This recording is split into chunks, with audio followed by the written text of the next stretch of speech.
নমস্কার বন্ধুরা, ফতেশ্বর study centre চ্যানেলে তোমাদের স্বাগতম। ডাব্লিউবিপি কনস্টেবলের যারা যারা ইন্টারভিউয়ের জন্য ডাক পাচ্ছ তাদের প্রত্যেকের জন্য কংগ্রাচুলেশন। ইন্টারভিউটা খুব মনোযোগ দিয়ে দাও, ভালো করে দাও, কারণ ইন্টারভিউয়ের ওপর কিন্তু তোমাদের অনেকটা ডিপেন্ড করবে ফাইনাল সিলেকশনে।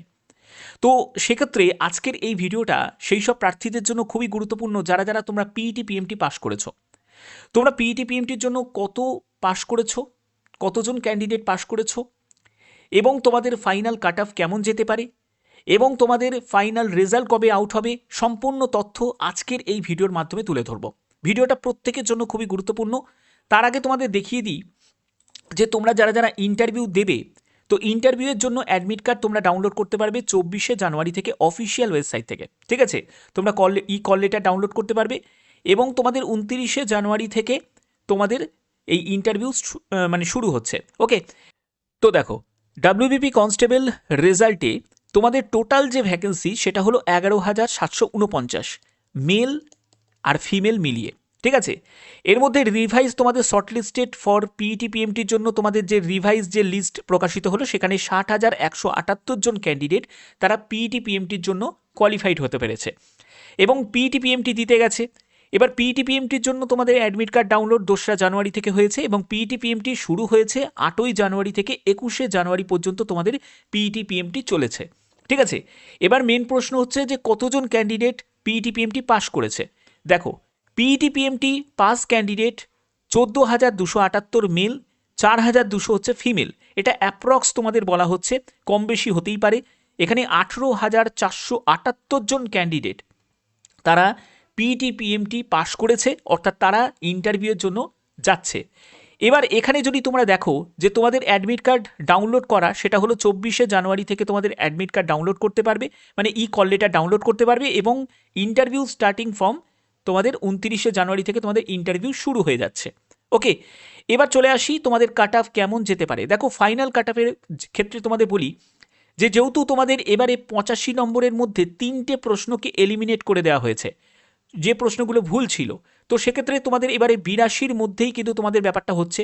তো 82-র মধ্যে রিটিনে তোমাদের ইউআরের মেল ক্যান্ডিডেট, এটা এক্সপেক্টেড কিন্তু বলা হচ্ছে যে মেল ক্যান্ডিডেটের ক্ষেত্রে ইউআর ক্যান্ডিডেট 48.50 এবং ইন্টারভিউ তোমাদের 15 নম্বরের ইন্টারভিউ হবে। তো এই ইন্টারভিউটা কিন্তু অনেকটাই কিন্তু তোমাদের গেমটাকে চেঞ্জ করে দিতে পারে, অর্থাৎ তোমার ভবিষ্যৎ কিন্তু নির্ধারণ করতে পারে এই ইন্টারভিউ। ঠিক আছে, কারণ রিটিনে অনেকেই অনেক কম নাম্বার আছে, কিন্তু তোমার যদি ইন্টারভিউটা তুমি যদি ভালো করে দিতে পারো তো হতে পারে পয়েন্ট কিছু নাম্বারের জন্য হয়তো তুমি পাস করে যেতে পারো। তার জন্য ইন্টারভিউটা খুব মনোযোগ দিয়ে দেওয়ার চেষ্টা করো। ঠিক আছে, এবং ইন্টারভিউ এই যে 15 নম্বর হবে, এবার 15 নম্বরের মধ্যে অনেক ক্যান্ডিডেট আছে যারা 15-র মধ্যে হয়তো 14 পেতে পারে, অনেকে 13 পেতে পারে, অনেকে 12 পেতে পারে, অনেকে 10 পেতে পারে, অনেকে 9 পেতে পারে। তো তার জন্য আমি একটা অ্যাভারেজ মার্কস আমি ধরছি, তো আমি ধরলাম যে 10 করে আমি ধরছি। ঠিক আছে, আমি 10 করে আমি ধরছি, 10 ধরেই আমি চলছি যে প্রত্যেকে যারা যারা যে যে ক্যাটাগরি থেকেই হোক না কেন আমি 10 করে ধরছি। যদি তুমি 10 করে ধরি তো দেখো এখানে তোমাদের 48.50 সেটা হলে রিটিন, তারা রিটিনে এই স্কোরটা তুলেছে, এবং হচ্ছে ইন্টারভিউতে যদি 10 ধরি তাহলে 58.50, এটা তোমাদের একটা ফাইনাল কাট অফ যেতে পারে এক্সপেক্টেড। ঠিক আছে, তো অর্থাৎ তোমাদের এইটা কিন্তু তোমাদের হতে পারে।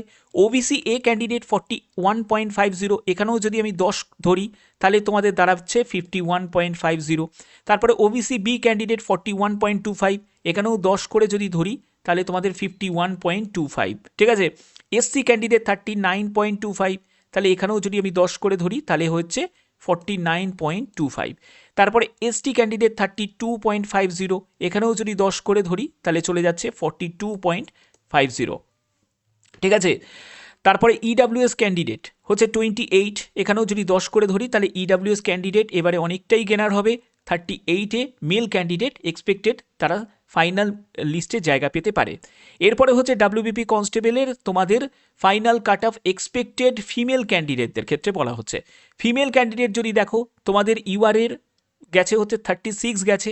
ঠিক আছে, যারা তোমরা মানে পিইটি পিএমটির জন্য কোয়ালিফাইড হয়েছো, তো এবার তোমাদের এখানেও কিন্তু সেই 82-র মধ্যেই ব্যাপারটা কিন্তু কাউন্ট দেখা হচ্ছে, এবং এখানে যদি ইন্টারভিউতে আমি 10 করে ধরি তাহলে সেক্ষেত্রে তোমাদের এখানে যদি কেউ 46 পায় ইউআর ক্যান্ডিডেট তাহলে কিন্তু সে ফাইনাল মেরিটে জায়গা করতে পারে।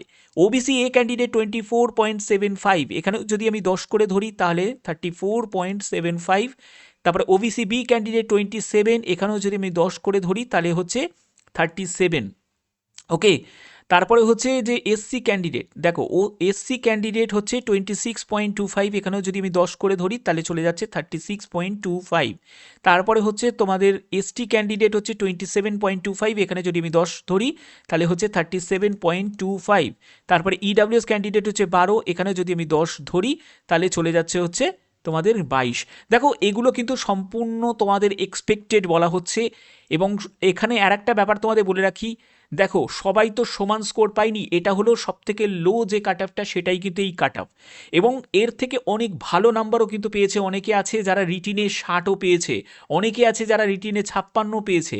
তো স্বাভাবিক ব্যাপার তারাই সিলেকশন পাবে, ঠিক আছে, ব্যাপারটা হচ্ছে এটাই। তো এটা জাস্ট তোমাদের একটা ধারণা দেওয়া হচ্ছে যে এই কাট অফ যদি থাকে, তাহলে মিনিমাম কাট অফ যদি থাকে তাহলে সেইটাই কিন্তু তারা সিলেকশন পেতে পারে।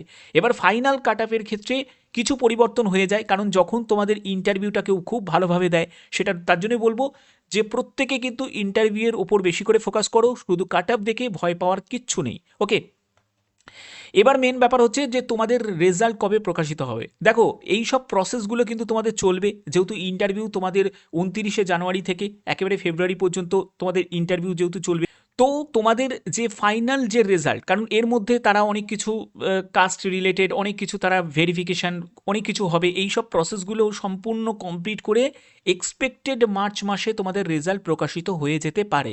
ঠিক আছে, এটাই কিন্তু তোমাদের একটা ডেট উঠে আসছে এবং এই ডেটটাই তোমাদের কাছে আমি জানাচ্ছি।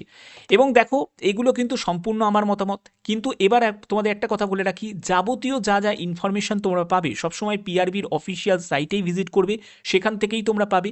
এবং যে ডেটাগুলো তোমাদের দেখানো হচ্ছে সেগুলোও কিন্তু আমি একটা এক্সপেক্ট করে তোমাদের সেই ডেটাগুলো তুলে ধরছি, যাতে তোমরা একটা ধারণা পেতে পারো, কারণ পিআরবি তো নিজে থেকে এগুলো এই ডেটাগুলো রিলিজ করে না। তো এগুলো কিন্তু বিভিন্ন জায়গা থেকে বিভিন্ন জায়গা থেকে এই ইনফরমেশনগুলো আমি পেয়ে সেগুলোই তোমাদের কাছে জাস্ট ডেটাগুলোকে তুলে ধরার চেষ্টা করছি। ওকে, তো আশা করি ভিডিওর মাধ্যমে সম্পূর্ণ ব্যাপারটা তোমাদের কাছে ক্লিয়ার করলাম।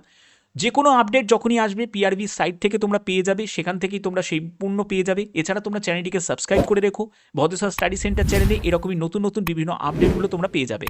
তো আশা করি ভিডিওটা ভালো লেগেছে। এখনের মতো এটুকুই, টাটা।